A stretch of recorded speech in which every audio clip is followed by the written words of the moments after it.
अभी हाल ही में भारत को फ्रांस से खरीदे गए 5 राफेल की पहली खेप प्राप्त हुई है और इस खरीदारी को भारतीय मीडिया इस प्रकार से दिखा रहा है जैसे राफेल नहीं 5 हाइड्रोजन बम खरीदा गया हो।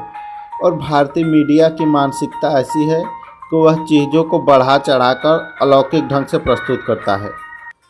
हाँ, इसमें कोई संदेह नहीं है कि भारतीय वायुसेना की ताकत क्षमता में अपार वृद्धि हुई है और भारतीय सैन्य शक्ति को भी अभूतपूर्व ताकत मिली है।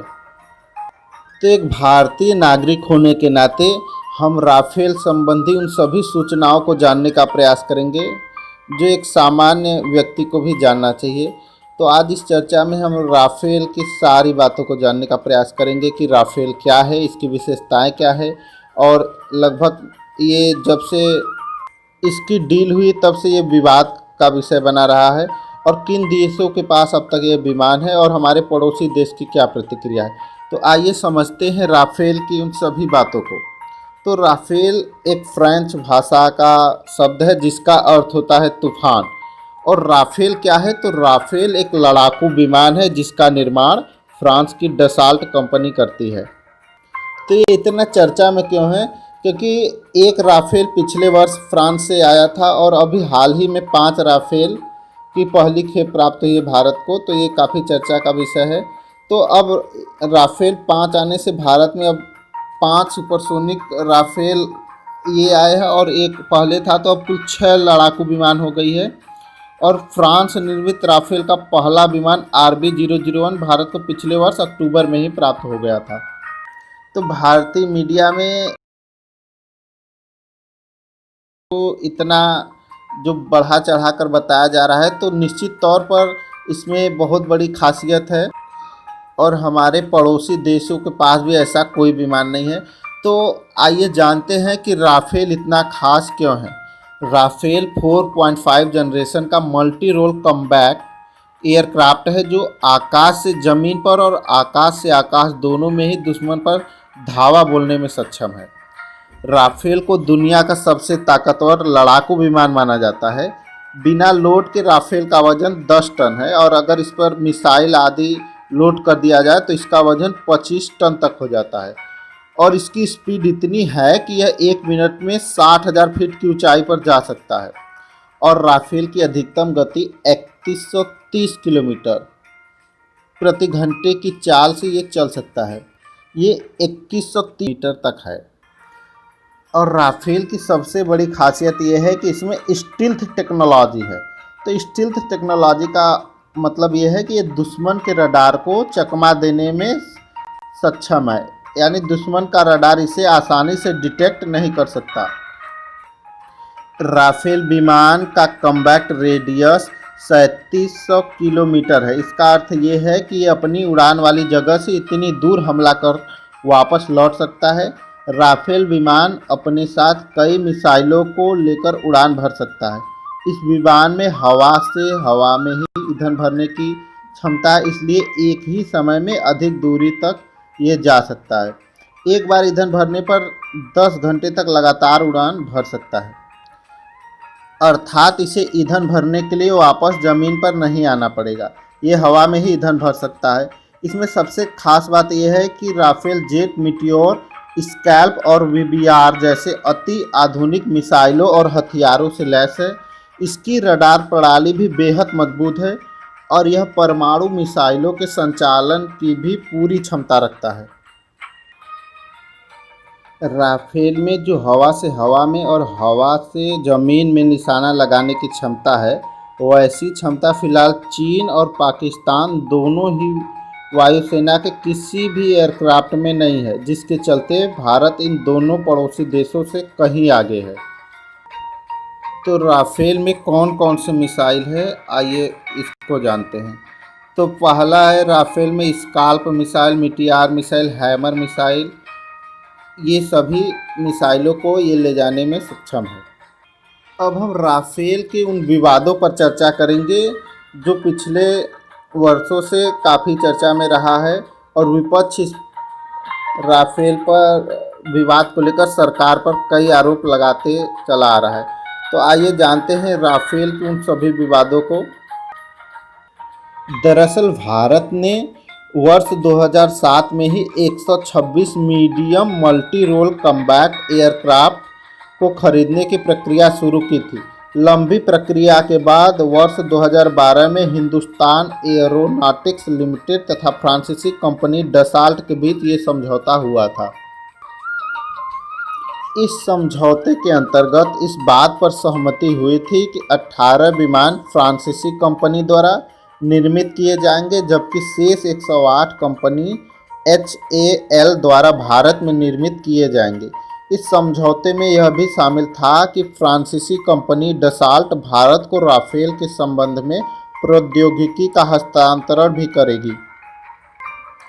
हालांकि इस दौरान तक राफेल की कीमतों की कोई आधिकारिक घोषणा नहीं की गई थी, किंतु तत्कालीन भारत सरकार के अनुसार एक राफेल विमान की कीमत लगभग 500 करोड़ रुपए निर्धारित की गई थी। यानी ये 500 करोड़ रुपए तब निर्धारित की गई थी जब कांग्रेस में मनमोहन सिंह की सरकार थी। उस समय कांग्रेस की सत्ता थी और भारत के प्रधानमंत्री डॉक्टर मनमोहन सिंह थे। वर्ष 2014 में केंद्र में NDA की सरकार बनी, बीजेपी की। भारतीय प्रधानमंत्री वर्ष 2015 में जब फ्रांस गए तो दोनों देशों के बीच राफेल विमानों को लेकर एक नया समझौता हुआ। मोदी द्वारा इस समझौते के अनुसार भारत 126 राफेल विमानों की जगह कुल 36 राफेल विमान ही फ्रांस से खरीदेगा। यानी इस समझौते में ये हुआ कि अब भारत 126 राफेल नहीं, केवल 36 राफेल ही फ्रांस से खरीदेगा। इस समझौते के अंतर्गत एक राफेल विमान की कुल कीमत 1670 करोड़ रुपए निश्चित की गई। यानी पहले जो 500 करोड़ था उससे लगभग 3 गुने। साथ ही यह भी निर्धारित किया गया कि राफेल विमानों के निर्माण को लेकर अनिल अंबानी की कंपनी रिलायंस डिफेंस की भी सहमति की हिस्सेदारी रहेगी। तो इस पूरे घटनाक्रम को लेकर विपक्ष ने क्या आरोप लगाए? तो विपक्ष ने केंद्र सरकार पर 3 आरोप लगाए। तो क्या ये तीनों आरोप क्या क्या है, आइए जानते हैं। आरोप पहला ये था कि 126 लड़ाकू विमान की जगह भारत सरकार सिर्फ 36 राफेल विमान की खरीद पर क्यों सहमति हुई, जबकि 2012 में जब भारत और फ्रांस के बीच राफेल विमानों को लेकर वार्ता हो रही थी तो उस दौरान प्रति राफेल विमान की कीमत लगभग 500 करोड़ रुपए निर्धारित हुई थी, जबकि वर्तमान सरकार ने एक राफेल विमान को 1670 करोड़ रुपए में क्यों खरीदा। और तीसरा ये था विपक्ष का आरोप कि हिंदुस्तान एरोनॉटिक्स लिमिटेड के बजाय यह राफेल निर्माण संबंधी समझौता में रिलायंस डिफेंस जैसी निजी एवं अनुभवहीन कंपनी को क्यों शामिल किया गया। कांग्रेस की सरकार ने मोदी सरकार पर यह आरोप लगाया कि 136 विमान का जब समझौता हुआ था तो 126 की जगह 36 राफेल विमान क्यों खरीदा गया, और जब 500 करोड़ कीमत फिक्स थी तो 1670 करोड़ रुपए क्यों। और तीसरा ये कि जब इसके लिए सरकारी कंपनी को ये राफेल निर्माण संबंधित समझौता जब किया गया था तो इसमें निजी कंपनियों को क्यों शामिल किया गया। तो इस आरोप के जवाब में हमारी केंद्र सरकार ने क्या इसको जवाब दिया, तो आइए सरकार का जवाब सुनते हैं। इन आरोपों का जवाब देते हुए केंद्र सरकार ने कहा कि भारतीय वायुसेना को यद्यपि अधिक लड़ाकू विमानों की ज़रूरत नहीं थी किंतु इन विमानों की कीमत अधिक होने के कारण भारत अभी बड़ी मात्रा में राफेल नहीं खरीद सकता है। सरकार ने स्पष्ट किया कि निश्चित तौर पर भारतीय वायुसेना को अधिक लड़ाकू विमानों की आवश्यकता है, लेकिन इतनी अधिक कीमत पर देश पर आर्थिक दबाव पड़ेगा। इससे बचने के लिए केवल 36 ही राफेल को खरीदा गया। इसके साथ ही भारत भविष्य में उन्नत तकनीक विकसित कर लेगा, जिससे राष्ट्रीय स्तर पर ही इस प्रकार की सेना संबंधी आवश्यकताओं को पूरा कर लिया जाएगा। और इसकी भागीदारी पर सरकार ने जवाब दिया कि रिलायंस डिफेंस को सिर्फ निर्माण संबंधी कार्यों में शामिल किया गया, जो कि एक निर्मित राफेल का 1% से भी कम हिस्सा है। साथ ही भारत सरकार ने कहा कि वर्तमान में केंद्र सरकार रक्षा क्षेत्र में निजीकरण को बढ़ावा दे रही है। ऐसे में रिलायंस डिफेंस जैसी कंपनियों को अनुभव प्रदान करने के लिए राफेल जैसी डील को शामिल किया गया है। रिलायंस को विमान की तकनीकी या प्रौद्योगिकी के संबंध में कोई हस्तांतरण नहीं किया जाएगा। तो इन सभी विवादों को लेकर सुप्रीम कोर्ट मामला गया और सुप्रीम कोर्ट ने क्या निर्णय दिया, आइए इसको जानते हैं। राफेल विवाद में कीमतों के निर्धारण को लेकर सुप्रीम कोर्ट में एक जनहित याचिका दायर की गई। याचिका पर सुनवाई करते हुए माननीय सुप्रीम कोर्ट ने स्पष्ट शब्दों में कहा कि पूरे मामले में भ्रष्टाचार के कोई संकेत नहीं मिलते हैं, रक्षा संबंधी विषय संवेदनशील होते हैं तथा यह पूरी तरह से केंद्र सरकार द्वारा निर्धारित किए जाते हैं, विशेषकर द्विपक्षीय समझौतों में कीमतों के निर्धारण संबंधी विषय।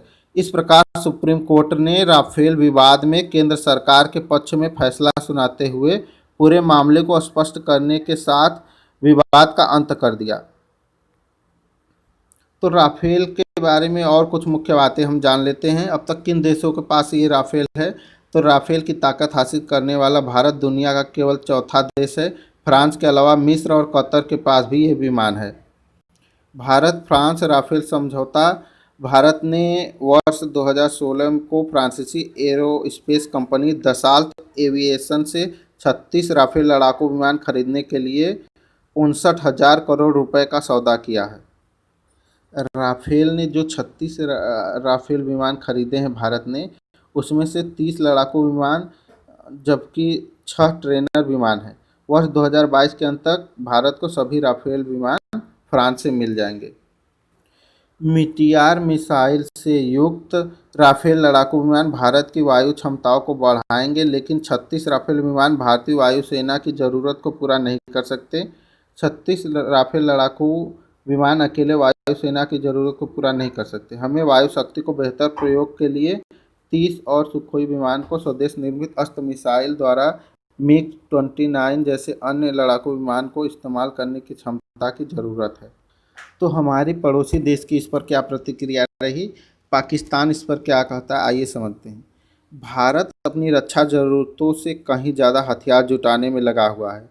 भारत ने इस कदम से दक्षिण एशिया में हथियारों की होड़ शुरू हो सकती है, जिसकी वजह से माहौल अशांत हो जाएगा।